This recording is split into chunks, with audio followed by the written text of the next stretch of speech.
Hello everyone, welcome to my channel. இன்னைக்கு நாம standard 9 chapter number 3 அல்ஜிப்ரால எக்ஸசைஸ் 3.1ல ஃபர்ஸ்ட் சம்மும் செகண்ட் சம்மும் பார்க்க போகிறோம். ஃபர்ஸ்ட் சம்மில் என்ன கொஸ்டின் கொடுத்துருக்காங்கன்னா, கொடுத்துருக்க எக்ஸ்பிரஷன் வந்து ஒரு பாலினாமியலா இல்லையான்னு கேட்டிருக்காங்க. அப்படி பாலினாமியல் இல்லைன்னா ஏன் பாலினாமியல் இல்லைங்கிறதுக்கு ரீசன் வந்து கேட்டிருக்காங்க.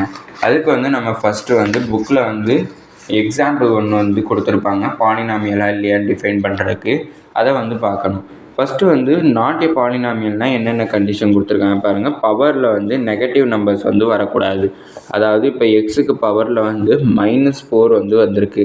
அப்படி நெகட்டிவ் நம்பர்ஸ் வந்து பவரில் வந்துச்சுன்னா அது பாலினாமியலில் வந்து சேராது. அடுத்தது வந்து இங்கே 1/r வந்து கொடுத்துருக்காங்க. இந்த 1/rல ஆருக்கு வந்து பவரில் வந்து 1 இருக்குன்னு கன்சிடர் பண்ணிக்கணும். இப்போ இதை நான் மேலே ட்ரான்ஸ்ஃபரேட் பண்ணேன்னா r⁻−1 கிடச்சிருக்கு. அப்படின்னா எனக்கு பவரில் வந்து ஒரு நெகட்டிவ் டேர்ம் வந்துடுச்சு. அப்படி நெகட்டிவ் டேர்ம் வந்து பவரில் வரக்கூடாது. அதனால இதுவும் ஒரு பாலினாமியல் கிடையாது. அடுத்தது இங்கே க்யூக்கு பவரில் க்யூக்கு வந்து ரூட் இருக்குது. ரூட்டுங்கிறப்ப பவரில் வந்து 1/2 சேஞ்ச் ஆகிடும். அப்படின்னா பவரில் வந்து ஒரு ஃப்ராக்ஷன் வந்து இன்வால்வ் ஆகிருக்கு. பவரில் ஃப்ராக்ஷனும் இன்வால்வ் ஆகக்கூடாது. அதனால அது ஒரு பாலினாமியல் கிடையாது. இங்கே எண்ணுக்கு பவர்லேயும் ஒரு ஃப்ராக்ஷன் இன்வால்வ் ஆகிருக்கு. அதனால இதுவும் பாலினாமியல் கிடையாது. இது எனக்கு புக்கில் கொடுத்துருக்க ஒரு எக்ஸாம்பிள். இப்போ இந்த எக்ஸாம்பிளை பேஸ் பண்ணி ஃபர்ஸ்ட் சம் வந்து பார்ப்போம். இப்போ வந்து எனக்கு 1/x² வந்து கொடுத்துருக்காங்க.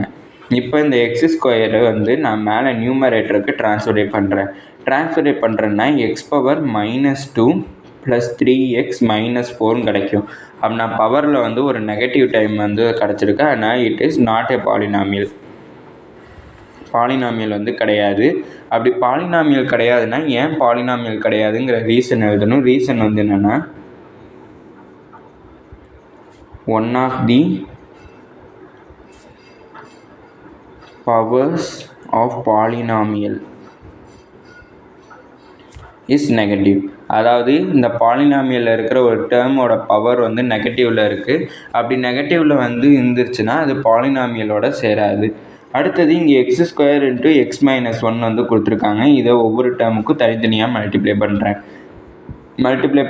x² × x வந்து x³ கிடச்சிடும். -x² × x1 வந்து x² கிடைக்கும். அப்படின்னா இங்கே எனக்கு என்ன கிடச்சிருக்குன்னா x³ - x². எந்த நெகட்டிவ் பவர்ஸும் வரல, ஃப்ராக்ஷனும் வரல. அதனால இட் இஸ் அ பாலினாமியல்.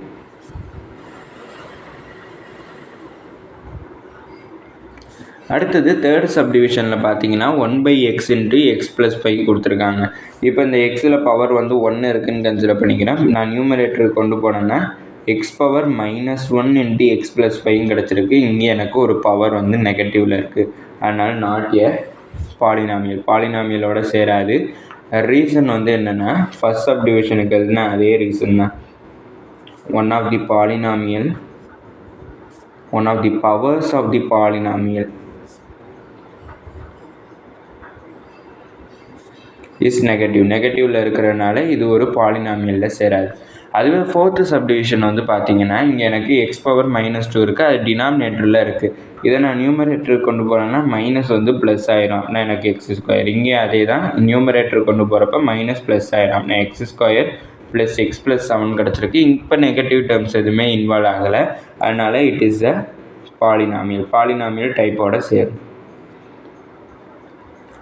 அடுத்தது ஃபிஃப்த்து சப்டிவிஷன் பார்த்தீங்கன்னா, x² வந்து ரூட்டுக்குள்ளே இல்லை, எக்ஸுமே வந்து ரூட்டுக்குள்ளே இல்லை. ரூட்டுக்குள்ளே இருந்தால் தான் எனக்கு பவரில் வந்து ஒரு ஃப்ராக்ஷன் டேர்ம் வந்து வரும். இங்கே ரூட்டுக்குள்ளே இல்லைங்கிறப்ப இட் இஸ் அ பாலினாமியல்.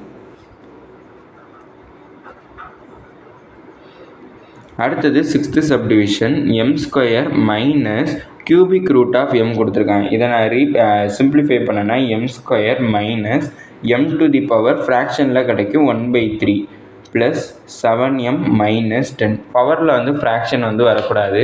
அப்படி ஃப்ராக்ஷன் வந்து வந்துச்சுன்னா அது பாலினாமியலோட சேராது. Not a polynomial because one of the powers of the polynomial is ஃப்ராக்ஷனில் இருக்கக்கூடாது. ஆனால் இங்கே ஃப்ராக்ஷனில் இருக்குங்கிறதுனால பாலினாமியலில் வந்து சேராதுங்கிறத நம்ம கண்டுபிடிச்சிருக்கோம். அடுத்தது செகண்ட் சம். செகண்ட் சம்மில் கொஷின் என்ன கொடுத்துருக்காங்கன்னா, கொடுத்துருக்க பாலினாமியலில் எக்ஸ் ஸ்கொயர் அண்ட் எக்ஸோட கோஎஃபிஷியன்ஸ் வந்து என்னன்னு கண்டுபிடிக்கணும். ஃபர்ஸ்ட் சப்டிவிஷனில் வந்து எக்ஸ் ஸ்கொயரோட கோஎஃபிஷியன்ட் வந்து என்ன இருக்குன்னா 2/5 அப்படின்னா கோஎஃபிஷியன்ட் ஆஃப் எக்ஸ் ஸ்கொயர் 2/5. அடுத்து எக்ஸோட கோஎஃபிஷியன்ட் என்ன இருக்குன்னா -3. கோஎஃபிஷியன்ட் ஆஃப் எக்ஸ் வந்து -3. அடுத்து செகண்ட் சப்டிவிஷனில் எக்ஸ் ஸ்கொயரோட கோஎஃபிஷியன்ட் -2 இருக்குது, அதை எழுதிக்கிறேன். அடுத்தது எக்ஸோட கோஎஃபிஷியன்ட் வந்து என்ன இருக்குன்னா -√7, அதையும் நான் எழுதிக்கிறேன். அடுத்தது தேர்டு சப்டிவிஷனில் எக்ஸ் ஸ்கொயரோட கோஎஃபிஷியன்ட் பை இருக்குது, அதையும் நான் எழுதிடுறேன். அடுத்தது எக்ஸோட கோஎஃபிஷியன்ட் என்ன இருக்குன்னா -1, அதாவது எக்ஸுக்கு முன்னாடி எந்த நம்பருமே இல்லைன்னா அது 1ன்னு கன்சிடர் பண்ணிக்கிறேன். அப்படின்னா -1 வந்து எக்ஸோட கோஎஃபிஷியண்ட்டாக இருக்குது. அடுத்து ஃபோர்த்து சப்டிவிஷன் பார்த்தோம்னா எக்ஸ் ஸ்கொயரோட கோஎஃபிஷியன்ட் வந்து √3 இருக்குது. எக்ஸோட கோஎஃபிஷியன்ட் என்ன இருக்குன்னா √2 இருக்குது. அடுத்தது ஃபிஃப்த்து சப்டிவிஷன் பார்க்குறப்ப எக்ஸ் ஸ்கொயரோட கோஎஃபிஷியன்ட்டில் எதுவுமே இல்லை, ஆனால் அது எதுவுமே இல்லாதப்போ 1ன்னு கன்சிடர் பண்ணிக்கணும். அப்படின்னா எக்ஸ் ஸ்கொயரோட கோஎஃபிஷியன்ட் 1. அடுத்தது எக்ஸுக்கு கோஎஃபிஷியண்ட்டாக என்ன இருக்குன்னா -7/2 இருக்குது, அதே எழுதியாச்சு. இதோட இந்த வீடியோ முடிஞ்சிச்சு. தேங்க்யூ.